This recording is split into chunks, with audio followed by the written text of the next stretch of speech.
కరీంనగర్ జిల్లా జమ్మికుంట పట్టణ పోలీస్ స్టేషన్లో హుజురాబాద్ ఏసీపీ మాధవి అత్యవసర మీడియా సమావేశం నిర్వహించారు. ఇటీవల సంచలనం సృష్టించిన తనుగుల చెక్ డ్యాం ధ్వంసం ఘటనపై జరుగుతున్న విచారణ పురోగతిని ఆమె వెల్లడించారు.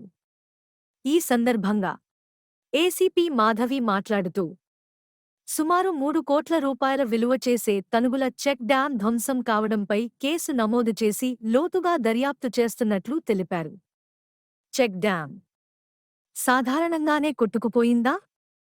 లేక ఎవరైనా కుట్రపూరితంగా ధ్వంసం చేశారా? అనే 2 ప్రధాన కోణాలలో దర్యాప్తు జరుగుతోందని ఆమె స్పష్టం చేశారు. ఈ ఘటనకు సంబంధించి పోలీసులు ఇప్పటికే పలువురు అనుమానితులను అదుపులోకి తీసుకుని విచారిస్తున్నట్లు ఏసీపీ మాధవి వెల్లడించారు. చెక్ డ్యాం ధ్వంసానికి కారకులైన వారిని గుర్తించి చట్టపరమైన చర్యలు తీసుకుంటామని పోలీసులు తెలిపారు. ఈ దర్యాప్తుకు సంబంధించిన పూర్తి వివరాలు త్వరలోనే వెల్లడిస్తామన్నారు. 22 శనివారం రోజున పాలకుర్తి రవి గారు డిప్యూటీ ఎగ్జిక్యూటివ్ ఇంజనీర్ గారు SRS వచ్చి పోలీస్ స్టేషన్ జమ్మికుంటలో దరఖాస్తు ఇవ్వడం జరిగింది. తనుగుల చెక్ డ్యామ్ అనేది డ్యామేజ్ కాబడింది. ఆ డ్యామేజ్ కాస్ట్ వచ్చి 3 కోట్ల రూపాయల వరకు ఉండొచ్చు అని చెప్పేసి దరఖాస్తు ఇచ్చారు.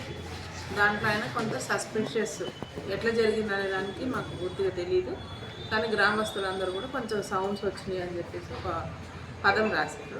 దానిలో భాగంగా ఈరోజు విచారణలో స్టేట్ ఎఫ్ఎస్ఎల్ డిపార్ట్మెంట్ వాళ్ళ నుంచి పిలవడం జరిగింది. అసిస్టెంట్ డైరెక్టర్ శ్రీ వెంకటరాజన్ సార్ ఆధ్వర్యంలో వాళ్ళ టీం వచ్చి అక్కడ డ్యామేజ్ అయిన దగ్గర ఏదైతే డ్యామేజ్ అయిందో అక్కడ అన్నీ కూడా మేము దానికి సంబంధించిన మెటీరియల్ అంతా కూడా కలెక్ట్ చేస్తాను. దీన్ని ఎఫ్ఎస్ఎల్కి పంపిస్తాం దర్యాప్తులో భాగంగా. నిజంగానే అక్కడ ఎట్లాంటి బ్లాస్టింగ్ జరిగినట్లయితే దాంట్లో మాకు క్లియర్ రిపోర్ట్ వస్తుంది. రిపోర్ట్ వచ్చిన తర్వాత తదుపరి దర్యాప్తులో మీకు తెలియజేస్తాము. ప్రస్తుతానికి ఉన్న ఇన్ఫర్మేషన్లో మాకు ఇంకా మేము అసలు డ్యామేజ్ ఎట్లా జరిగింది అనే దాని మీద కూడా ఇంకా అన్ని కణాల నుంచి కూడా విచారణ చేపడుతున్నాం. కొంత అందరూ గ్రామస్తులు అనే దాని మీద మీరందరూ కొంత ఏదో డౌట్ఫుల్గా చెప్తున్నారు, బ్లాస్టింగ్ అయింది. కానీ మాకు తెలిసిన ప్రైమరీ విచారణలో ఇంతకుముందు కూడా ఇది అండర్ కన్స్ట్రక్షన్ ఉన్నప్పుడు కూడా సేమ్ ఇదే బ్లాక్స్, ఇది మొత్తం 737 మీటర్స్ పొడవు ఉంది. దాంట్లో 8, 9, 10, 7, 8, 9 బ్లాక్స్, అందులో 8 కంప్లీట్గా డ్యామేజ్ అయింది, 7 and 9 పార్షియల్గా డ్యామేజ్ అయింది. అప్పుడు అండర్ కన్స్ట్రక్షన్లో కూడా ఇది డ్యామేజ్ అవుతుంటే 13 or ఇదే ప్లేస్లో డ్యామేజ్ అయితే అప్పుడు కాంట్రాక్టర్ గారు రిపీట్ చేసినారు అనేది కూడా మాకు ప్రైమరీ విచారణలో కొంతమంది గుంపులో గ్రామస్తులు, ఇతర గ్రామస్తులు అందరూ కూడా వచ్చి తెలియజేసినారు. దీని మీద కూడా పూర్తి విచారణ చేసి అసలు కల్ప్రిట్స్ ఎవరు, ఇది యాక్సిడెంటలా లేకపోతే సబటేజ్ వలన జరిగిందా అనేది పూర్తి విచారణ తెలియజేదో మాకు కంక్లూజ్ అయిన తర్వాత మీకు మళ్ళీ తెలియజేస్తాం. Thank you. కానీ కొంతమంది ఏమని చెప్తున్నారంటే ఇది శాండ్ ఇల్లీగల్ ట్రాన్స్పోర్ట్ చేసేవాళ్ళు ఏదైనా బ్లాస్టింగ్ ద్వారా పైల్చి ఉంటారా అనేది ఒక అనుమానం వ్యక్తం చేస్తున్నారు. కాబట్టి అనుమానితులను కూడా మేము ఎవరెవరైతే సస్పెక్ట్స్ ఉన్నారు అనే దాని మీద దాన్ని కూడా వాళ్ళని పిలవడం కానీ ఎంక్వైరీ చేస్తున్నాము. అంతేకాకుండా టెక్నికల్ ఎవిడెన్స్ కూడా కలెక్ట్ చేస్తున్నాము.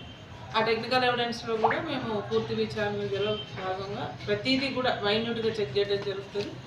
అది విచారణలో భాగంగానే అందరినీ సస్పెక్ట్స్ ఎవరైతే ఉంటారో వాళ్ళందరినీ కూడా పిలిచి విచారణ చేస్తాం. చేయరాదు కదండి, అది సివిల్ ఇంజనీర్ గారి నుంచి టీం కూడా అడుగుతున్నాము. ఇప్పుడేమో ఎఫ్ఎస్ఎల్కి సంబంధించిన టీం వచ్చింది. మా సిపి గారు, కలెక్టర్ గారు కూడా విజిట్ చేశారు ఈరోజు. అదే కాకుండా సివిల్ ఇంజనీరింగ్కి సంబంధించిన స్టేట్ టీంను కూడా అడుగుదామని చెప్పేసి మా డిస్కషన్లో సార్ చెప్తున్నారు. సిపి గారి ఆదేశాల మీద మేము వారికి కూడా రిక్వెస్ట్ చేస్తాము. వారి తరఫున నుంచి కూడా వస్తే ఆ టీం కూడా అబ్జర్వేషన్ ఇస్తారు, వారి రిపోర్ట్ కూడా ఇస్తారు.